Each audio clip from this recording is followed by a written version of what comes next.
रहीम। आज हम शुरू कर रहे हैं लेक्चर नंबर 4 चैप्टर 2 एक्सरसाइज 2.7 का पार्ट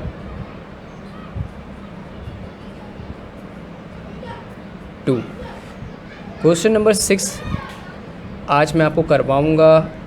5 मैंने कल आपको करवा दिया था, 6 करवाऊँगा। ये 6 भी बहुत इंपॉर्टेंट है।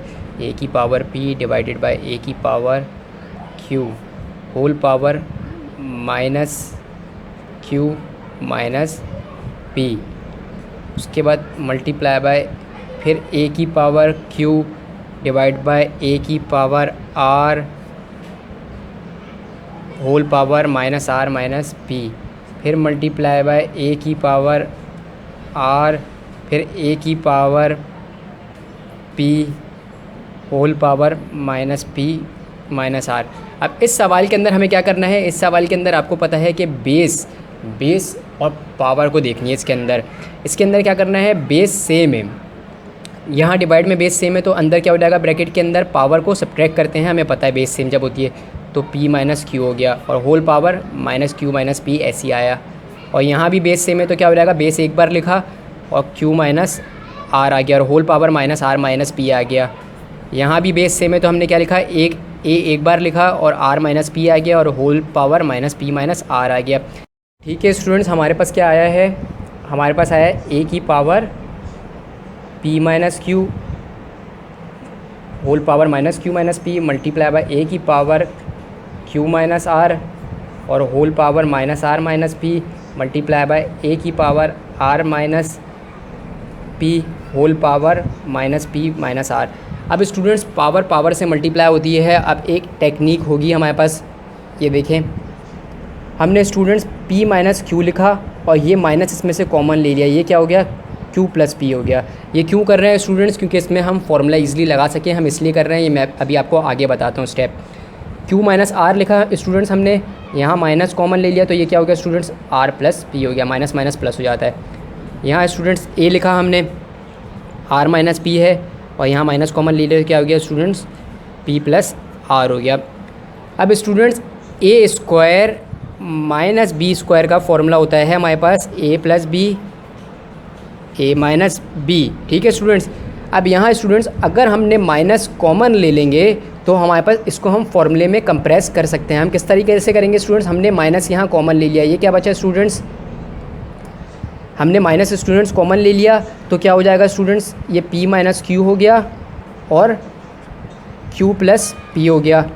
अब यहाँ देखिए स्टूडेंट्स, यहाँ भी हमने माइनस कॉमन ले लिया तो क्या बचा? माइनस यहाँ से स्टूडेंट हमने बाहर निकाल लिया है। सही है स्टूडेंट्स, यहाँ क्या बचा? q माइनस आर और r प्लस पी। ठीक है स्टूडेंट्स, अब यहाँ एक और a है, ये मैं आपको यहाँ करके दिखा रहा हूँ। यहाँ a में क्या बचा है स्टूडेंट्स? माइनस ले लिया, r माइनस पी और p प्लस r बचा। ठीक है स्टूडेंट्स, राइटिंग में कोई इशू अगर होगा, आपको समझ में नहीं आ रहा होगा तो आप लोग पूछ लिएगा। अब मैंने इस तरीके से क्यों किया स्टूडेंट्स? पहले इसको माइनस कॉमन लेके साइन चेंज किया, उसके बाद माइनस कॉमन ले लिया मैंने। ठीक है, माइनस कॉमन लिया और माइनस कॉमन लेने के बाद दोनों को वैल्यूज़ को ब्रैकेट में क्लोज करके साथ लिख दिया। ये स्टूडेंट्स क्या होता है? ए स्क्वायर माइनस बी स्क्वायर का फॉर्मूला होता है ए plus b a minus B. तो इसको मैं इस तरीके से भी लिख सकता हूँ, माइनस ब्रैकेट में P square minus q square. जब ये फॉर्मूले में खुलेगा तो स्टूडेंट्स ये एज इट इज़ आ जाएगा। ठीक है, और मल्टीप्लाई बाय ए। अब यहाँ भी माइनस स्टूडेंट्स क्यू, ये आर माइनस क्यू है, सॉरी आर क्यू आएगा ये, तो क्या हो जाएगा students? Q square minus r square हो जाएगा स्टूडेंट्स। अब यहाँ क्या हो जाएगा स्टूडेंट्स? ए और ब्रैकेट में क्या हो जाएगा? R square minus p square. ठीक है स्टूडेंट्स, अब मैं क्या करूँगा स्टूडेंट्स? अब मैं तमाम चीज़ों को अब मैं क्या करूँगा स्टूडेंट्स?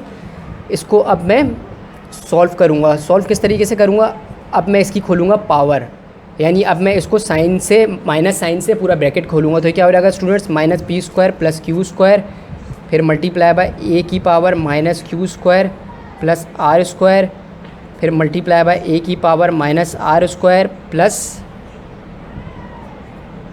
P square. ठीक है स्टूडेंट्स, अब क्या करूँगा स्टूडेंट्स मैं इसके आगे? अब ये देखें स्टूडेंट्स, बेस सेम है तो मैं पावर को ऐड कर दूंगा, तीनों बेस सेम है तो मैं पावर को ऐड करूँगा तो क्या हो जाएगा, ए लिखा minus p square plus q square लिखा, फिर minus q square plus r square लिखा, फिर minus r square plus p square लिखा। अब स्टूडेंट्स प्लस का पी स्क्वायर माइनस का पी स्क्वायर कट गया, प्लस का क्यू स्क्वायर माइनस का क्यू स्क्वायर कट गया, प्लस का आर स्क्वायर माइनस का आर स्क्वायर कट गया। तो स्टूडेंट्स ये ए की पावर आपकी आई 0 और ए की पावर 0 का मतलब होता है 1, तो ये आपका आंसर आ गया स्टूडेंट्स 1। ये सवाल थोड़ा टिपिकल था, इसके अंदर 2 स्टेप्स जो हैं, एक तो ये स्टेप हमें देखना है कि हमें सबसे पहले माइनस को कॉमन लेना है, माइनस से साइन को प्लस करना है, उसके बाद हमें माइनस बाहर लेना है, दोनों ब्रैकेट को, एक माइनस में ब्रैकेट आएगा एक प्लस में आएगा। हमने इस तरीके से क्यों किया है, ताकि हम इसको फॉर्मूले में कंप्रेस्ड कर सकें P square minus q square के फॉर्मूले में, यानी ए स्क्वायर माइनस बी स्क्वायर के फॉर्मूले में, और ये ए plus b a minus B already बन जाता है। तो हमने इसको फॉर्मूले में कंप्रेस्ड कर दिया, इसी तरीके से हमने इनको फॉर्मूले में कंप्रेस्ड कर दिया। उसके बाद हमने इसको माइनस साइन से इस ब्रैकेट को खोला, खोलने के बाद हमने बेस देखी कि बेस सेम है तो हमने पावर्स को ऐड कर दी, तो हमारे पास आंसर आ जाएगा 1 स्टूडेंट्स। तो इसी तरीके का क्वेश्चन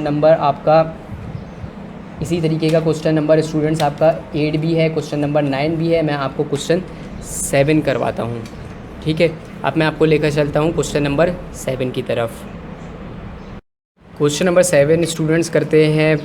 क्वेश्चन नंबर 7 देखें क्या है, ये है 4th रूट है और किसका है, ए की power x divide by a की power y multiply by 4th root है ए की power y divided by a की पावर r, फिर मल्टीप्लाई बाय 4th रूट है स्टूडेंट्स, ये है ए की power r divided by a की पावर x। अब इसको किस तरीके से सॉल्व करेंगे स्टूडेंट्स, सबसे पहले हमने इसको 1/4 करके लिख लिया, ठीक है स्टूडेंट्स। ये तो आपको पता है ये किसके बराबर होता है, जो भी रूट होता है वो किसके बराबर होता है, उसी की रेशनल पावर के बराबर होता है। तो ये क्या हो गया स्टूडेंट्स, 1/4 हो गया, या ए की पावर r डिवाइड बाई ए की पावर x, ये क्या हो गया स्टूडेंट्स 1/4 हो गया। रूट को आपको पता है इस तरीके से भी लिख सकते हैं, क्यूब रूट 1/3 के बराबर होगा, स्क्वायर रूट 1/2 के, 4th रूट 1/4 के, इस तरीके से तमाम रूट जो वो इस तरीके से चेंज होते हैं। अब देखें बेस सेम है, डिवाइड में बेस सेम है स्टूडेंट्स, पावर सब्ट्रैक्ट होगी, ए की पावर x माइनस वाई और होल पावर 1/4, फिर मल्टीप्लाई बाय स्टूडेंट्स ए की power y minus r whole power 1/4, फिर मल्टीप्लाई बाय स्टूडेंट ए की power r minus x whole power 1/4। अब students देखें base same है, तीनों की पावर को हम क्या कर देते हैं, ऐड कर देते हैं, और तीनों के ऊपर एक सेम पावर आ रही है 1/4, तो इसको हम एक ही बार लिख देंगे। किस तरीके से students, x minus y plus y minus r, base same है, पावर को ऐड कर दिया हमने, अंदर की बेस को हमने एक ही बार लिखा स्टूडेंट्स और पावर को हमने ऐड कर दिया अंदर की, तो ये y माइनस आर हो गया और ये प्लस r माइनस एक्स, ठीक है स्टूडेंट्स। और होल पावर लगा देते हैं 1/4, यानी होल रूट क्या है हमारा 4th रूट था ना, तो ये 1/4 होल के ऊपर कर दिया एक साथ कंबाइन करके, ठीक है स्टूडेंट्स, पावर को ऐड करके। अब क्या हो जाएगा स्टूडेंट्स, माइनस की x प्लस का x कट जाएगा, माइनस का y प्लस का y माइनस का r प्लस का r कट जाएगा स्टूडेंट्स, ठीक है स्टूडेंट्स। तो अब हमारे पास क्या हो जाएगा स्टूडेंट्स, हमारे पास यहाँ अंदर क्या बचेगा, a की पावर 0 होगी और बाहर आ जाएगा 1/4 आ जाएगा स्टूडेंट्स। तो किसी की भी पावर 0 का मतलब क्या होता है, किसी की भी पावर, वेरिएबल की पावर 0 का मतलब होता है वो 1 के बराबर है, तो a की पावर 0 जो है वो बराबर हो जाएगा 1 के, तो 1 की पावर 1/4, और 1 की कोई भी पावर होती है स्टूडेंट्स तो वो 1 ही कहलाता है। तो हमारे पास क्या हो गया स्टूडेंट्स, ये आंसर हो गया हमारे पास। तो आज के लेक्चर में आपको मैंने क्वेश्चन नंबर 6 करवाया है, क्वेश्चन नंबर 7 करवाया है, और क्वेश्चन नंबर 8 और क्वेश्चन नंबर 9 इसी से सिमिलर है, मिलता जुलता है। आप लोग ये ख़ुद कोशिश करिएगा। अगले लेक्चर के अंदर पार्ट 3 के अंदर मैं आपको क्वेश्चन नंबर 10 से आगे के करवाऊँगा इंशाअल्लाह।